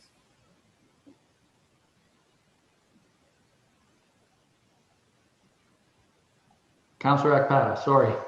Through you, your worship, just one, Mr. Osborne. Everybody has told us about the increase in prices for everything during COVID construction. Not knowing exactly how much pipe costs or things of that nature, do you see any, based on your experience, any areas in your past dealings where COVID-related overruns have inflated prices after things have done or have started? So far, no. Once we've had contracts set up, we're kind of safe that way. Part of the issue with pipe across North America is both related to COVID and actually some bad weather that happened in Texas while back that really affected some of the pipe in the whole continent. So they're still dealing with those effects. Thank you. That was my only question, Your Worship. Council's pleasure. Deputy Mayor Malash. Move the recommendation. Support. Councillor Reno. All in favor. And that carries unanimously. Thank you, Jonathan. Let you off easy. Okay, tender results, Event Center. Mr. Miller, there he is. Welcome back, Kevin. Your Worship, members of council, the report that's before you is for the tender results for the Event Center. The drawings were released on April 23rd. It closed on May 12th. We received bids from 4 separate companies.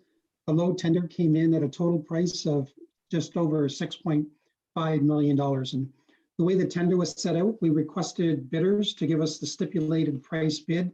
That was for the event center itself. We also asked for a separate price for some sports equipment, which really entails netting and the sockets that go on the floor that would provide for eventually, or the potential for 2 pickleball courts, 1 tennis court that could be also combined with basketball. And then we would have netting that would divide the different courts, and also netting on the end that would prevent balls from hitting the garage glass doors to prevent breakage. The event center, and I think council's seen it, we have drawings attached to the report. They've been shown before. It will provide for washrooms, a servery, storage on the main floor along the north wall, excuse me, with storage and an event space above that and seating area. Along the south side of the wall, it would provide for storage on the main floor and municipal offices on the second floor. From the financial side, the original price came in at $5.2 million. With the additional offices being put on the south side and storage, the engineer's estimate was at 6.6. We've landed right at that mark. We've looked at internal budgeting with some transfer from some funds internally and gas tax. We will be right on the $6.6 million budget without going beyond the $18 million that's already been approved by council. So with that, Your Worship, if there's any further questions, I'd be happy to answer those from council. Council's pleasure. Councilor Carrick. Thank you and excellent work, and I'll move the recommendation. Support. Councilor Reno, all in favor? That carries. Thank you very much. Thank you, Mr. Miller. Mr. Mara, Walmer Tennis and Pickleball Court layout, proposal in phase 1 in 2021 build. Back up. So thank you, Mr. Mayor, and certainly this report before you tonight is to seek council's approval in a new direction with respect to pickleball and tennis court facilities in the town. So a bit of background information that I'll start with first. As part of the Small Coast Waterfront consultation process, we received plenty of comments relative to a number of the facilities that were proposed as part of the original plans. A lot of that came from the tennis community. We had a number of comments come forward asking for pickleball courts, and certainly a lot of communication with us about leaving the boat ramp where it is, not relocating the boat ramp, more boat parking, and things of that nature.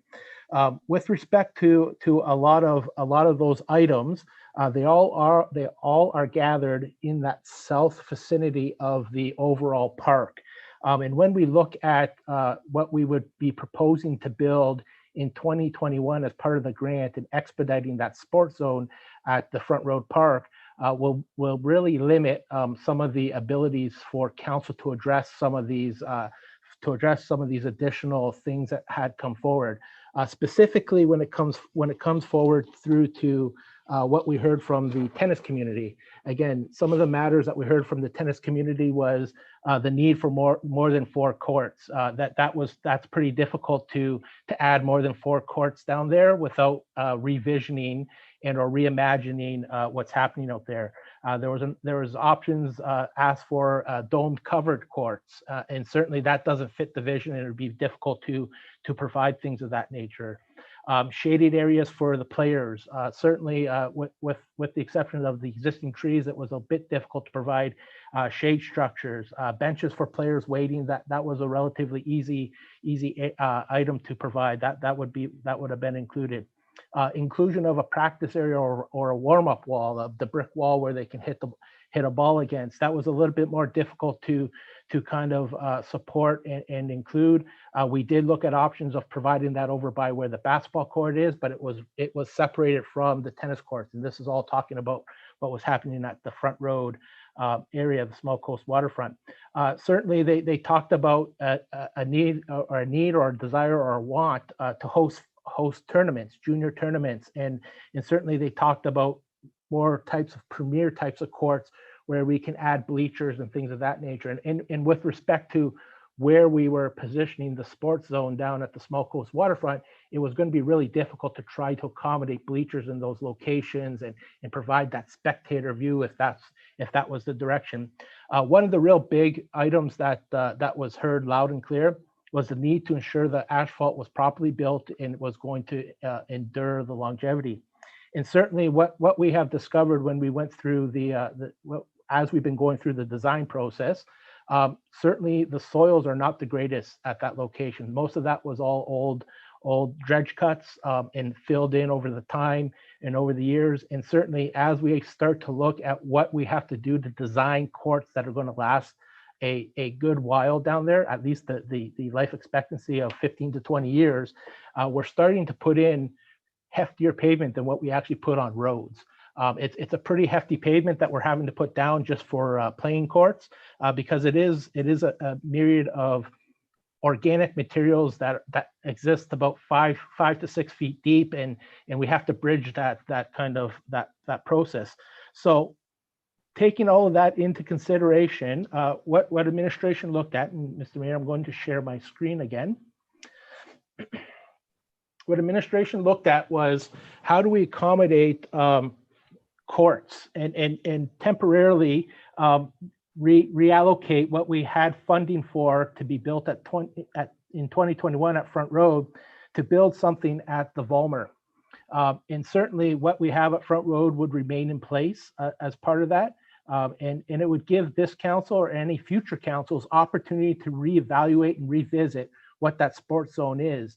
Again, things at that sports zone, if there's a decision in the future, again, if we build something in 2021, it's carved in stone that sports zone is going to remain there for a good 20, 30, 40 years. If we delay that decision and decide to reevaluate the need for a sports zone at the Small Coast waterfront, it gives the opportunity for council to reevaluate potential uses, more commercial space. It could be more boat parking in that area if we don't relocate the boat launch and things of that nature. And certainly those are items that would be looked at in the future. So in front of you on the screen is a proposed ultimate build out concept to be located at the Vollmer. I do want to caution that what you see in front of you is a full build out of about $3 million. This is something that is provided for council's direction and for council's future needs. Certainly, it shows a number of aspects with respect to trying to meet the intent of what the tennis community has said, what we hear from pickleball community about needing more courts. This also meets the intent of the Vollmer Master Plan, which we spoke about in the Vollmer Master Plan, trying to consolidate court facilities at one location for ease of maintenance and for ease of access and things of that nature. What this also does with the Culture and Recreation Department is that they have now an opportunity to program these courts for day camps and things of that nature, where they can start to program and use these facilities because they're within the location of the Vollmer Center when they have day camps and things of that nature. So what you see in front of you is an overall concept that is going to take many years. Again, similar to a master plan, it gives us a guideline and an aspect of what we're striving for. And certainly this is what would be built as part of phase one. And certainly what you see here is, again, we would build 4 courts. These would be lit tennis courts with the permanent concrete walkway with a bit of a temporary walkway out to Laurier. With respect to where this is being proposed, there are 2 existing soccer fields at this location. Should council approve this tonight, discussions will occur with the soccer user groups. Under phase one, we can keep one soccer field at this location. We have plenty of opportunities to relocate the second soccer field in a number of locations on the existing fields. So certainly this is what's being proposed before you tonight. As you can see, this doesn't preclude what we want to do in the future, but it also allows council to expand in the future. So, you know, again, here you have the half court with the concrete wall for practice.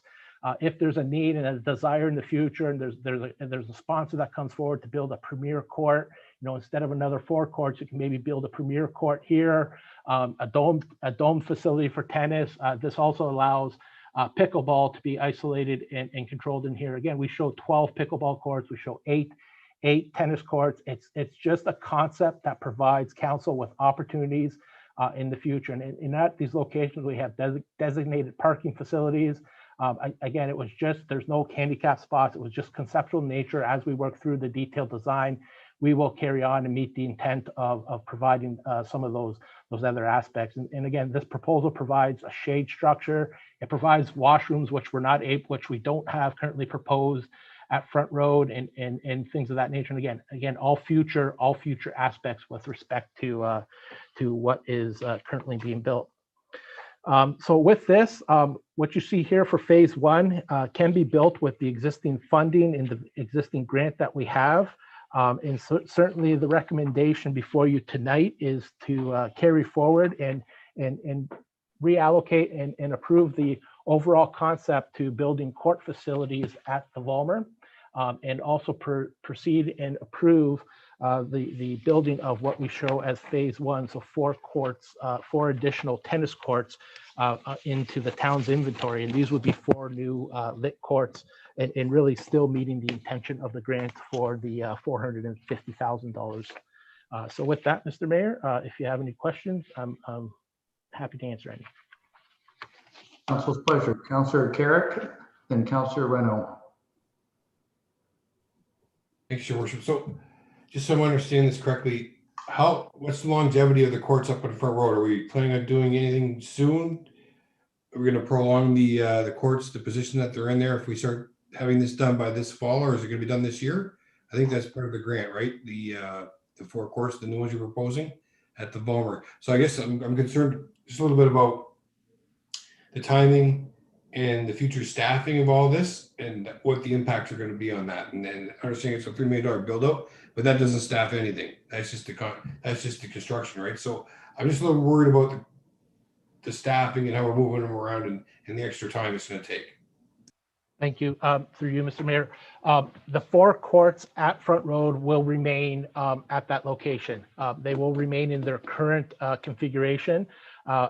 As we get through 2021, there may be some minor repairs that we make to those 4 courts to get us another 4 to 5 years out of them. Again, it's really going to come down and be driven on what happens at Front Road with future decisions and really the future need as that area matures and as that area receives attention. Again, if there's a desire to really have a good commercial component, there's an opportunity to reallocate those areas to commercial. So it's really going to be driven by future council demands. So really what we are doing with adding 4 courts at the Vollmer is adding 4 additional tennis courts to the town's inventory. And really there's no operational component to it in terms of manning it. Again, it would be standard for us to go and empty garbage pails, but we're already at the Vollmer. We're already there. We have the manpower there. It's not being programmed per se. Again, if it's programmed, that's something that will be done through the Culture and Rec department. And again, if they're doing it through day camps, they've already got day camp users there. It might be an activity that they plan for the day instead of going to play in the splash pad, they go play. So there is really no sort of operational component at this point, because again, it's just going to be build it, users use it, and things of that nature. Thank you.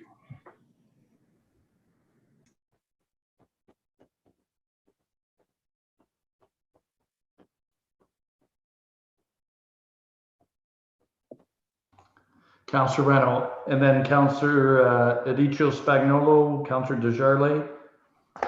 Thank you, Your Worship. Peter, thank you very much for the very well planned out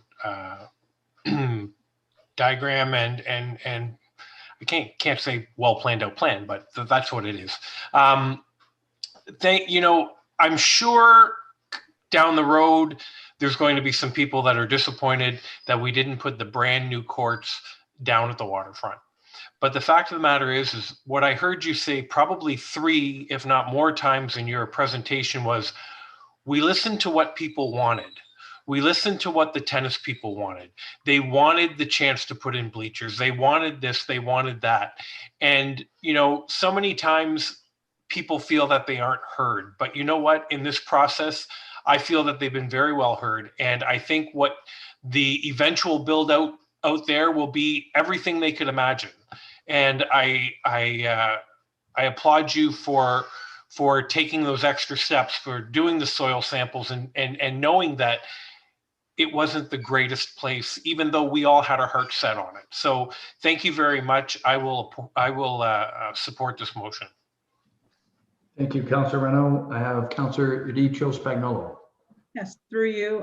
Thank you, Peter, for a fantastic presentation to you and your team. I think it's very well thought out. And I have had many people contact me from not only the tennis community, but also pickleball. And I know those are 2 growing sports. And we've seen it more now through COVID. And I absolutely love the idea of it being at the Vollmer. And I think there's sponsorship opportunities and naming right opportunities. And I think it's just a fantastic venue with the lighting and the other sports that are already there. And I will definitely approve this. Thank you. Thank you. Councillor Desjardins. Thank you. Again, same as everybody, it's a really good report, Peter. I do like it. And it's important that we're looking at both the pickleball and the tennis communities, because they're popular sports right now, and I only see them growing. And the idea for sponsorships, and if we can do this as the ultimate build, and we can look at having some tournaments here, I think that's great. I like the information about Front Road and how it's not exactly the right place. So we're going to keep that open. Do we have any idea, Peter, is the new phase 1, you're saying it's a 2021 build. Any idea when we could start it and finish it? Will it be usable this year? Certainly, thank you, through you, Mr. Mayor. The grant has to be spent by the end of 2021. As soon as council approves this tonight, we will get into the design phase of it, start to really refine that and get this out for tender as soon as we can, so that we can realize and have this constructed and completed by about November or so. Again, we need those types of temperatures in order to put the proper surfaces or the proper acrylics on the asphalt course. So you need the proper temperatures to do that. So that's our goal, and it's going to be aggressive, but certainly we will push to see this through as quickly as we can for 2021. And if everything falls into place, hopefully by the end of 2021, if the weather's still nice into December, people can use it in those timeframes. Okay, so as long as we have completed the construction this year, by the end of 2021, the grant money is okay. Correct? Correct. Okay, that's good. Thank you. I would be willing to support the recommendation that we go ahead with this. Okay, Councillor Edicio Spagnolo. Move the recommendation? Okay, moved by Councillor Edicio Spagnolo, support Councillor Reno. All in favor? That carries unanimously. Thank you, Peter, again. Okay, we have Minutes of the Parks and Rec and Events Committee, Councilor Ekpata. Thank you, Your Worship. Just if reviewing the minutes, the staff brought us up to speed on some of the amendments that they're doing. And what I mean by amendments is to make sure that we are consistent, to make sure that we are up to date with everything that's going on. We talked about our events, we talked about field use, and unfortunately, as with the world right now, a lot of the great planning has been temporarily put aside, but the staff there are doing everything to stay engaged with the community. And it was, unfortunately, Your Worship, an uneventful meeting. We're waiting for when we can have, discussions about festivals and tracks and running and things like that again. But if the positivity rate in COVID keeps going down, it should be happening soon. Ms. Funaro, did I miss anything from those minutes that council needs to be made aware of?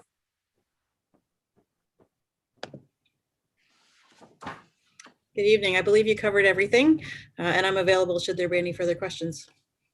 Thank you. Council's pleasure. Councilor Reno, motion to receive. Yeah. Support, Councilor Dicho Spagnuolo, all in favor, that carries. Thank you. Minutes of the Bylaw Committee, Deputy Mayor Krista Malash. Thank you. Nothing to add at this moment. Okay. Moved by Councilor Reno, your question, okay? Okay, there we go. Sorry. I just been going through the minutes. I know it seemed to be a pretty quick and straightforward one. It did say in there that a decision would be made within 3 weeks, and that looks to be about 4 or 5 weeks ago. Was the decision made? That's all I want to know. I don't know if I should take this or if Dominic would like to speak on behalf of it. A decision was made and sent to the residents. I don't know. There he is. I don't know if he wants to add to it though.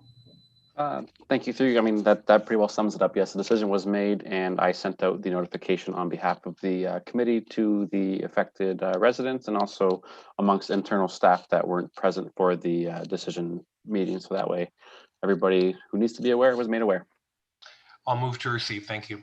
Moved by Councilor Reno, support by Councilor Dicho Spagnuolo, all in favor, that carries. Thank you. 2021 first quarter report. Is there, who's Dale? There he is. Okay, hi Dale. How you doing? Good. Highlights, comments? Basically, for the most part, we're on track. With regards to some street light maintenance costs, those are tracking a little bit higher than budget. And then just because of the COVID scenario that we're in, the Culture and Rec Department's tracking higher than budget. But we have received the Safe Restart, a significant grant that's going to help for that. So hopefully in the fall, we can get back to normal operations and stop that deficit in the Culture and Rec area. But other than that, for the most part, we're pretty on track. Thank you. Any questions? Seeing none, I have one from Mr. Mara. When Mr. Languas commented on the maintenance, how long is our warranty with Amoresco for maintenance, or is this maintenance outside of warranty? There's a number of aspects that are outside of warranty. The fixture itself is still under warranty. I believe it was a 10-year warranty on the fixture. Where we're running into problems is the feeds that are feeding the various segments of lights that were either blowing fuses or they need to be updated to meet ESA standards or things of that nature. So that's what we're struggling with. When we see one light out, it's typically just the fixture, but when you see multiple lights out, it's typically something going on with the circuit that has to go back into the transformer, which is not covered under warranty. So that's where we're experiencing some of the stuff in the older areas. So just curious, I wasn't going to ask you this question, but if it's a fixture, do we change it and send them an invoice? Yes, there's an agreement with our service provider between them and Amoresco about what they do and how they deal with the fixtures. Okay, thank you. Council's pleasure. Motion received, Councilor Reno and Deputy Mayor Malash, all in favor? That carries unanimously. Thank you. Summary of reports to council. Deputy Mayor Malash, moves to receive. Okay. Support. Councillor Dicho Spagnolo, all in favor. That carries. Thank you. Bylaws. On all 2 bylaws, 3 readings. Deputy Mayor Malash and Councillor Akpata on all 3 readings, all in favor. That carries. Thank you. Council questions. Councillor Carrick. Just a quick one through you to Mr. Morrow. Update, I'm getting questions. Update on the dog park. Where's that at? Are we moving it forward? Councilor Carrick, next council meeting, you'll see a report. I have, there's a report coming forward for, I believe, the next council meeting to provide update, description, information, location, design, and timing of when that will be built. Any other council questions? Seeing none, statements by council members. Reports from committees. Notices of motion. Confirmatory bylaw. First reading, Councillor Reno, Deputy Mayor Malash, all in favor. That carries. Second reading, Councillor Dicho Spagnolo and Councillor Akpata, all in favor. That carries. Third and final reading, Councillor Desjardins and Councillor Carrick, all in favor. That carries. Well, thank you, members of council, viewing audience. Hope you enjoyed tonight's council meeting, and we'll see you in a couple weeks. Good night, everyone.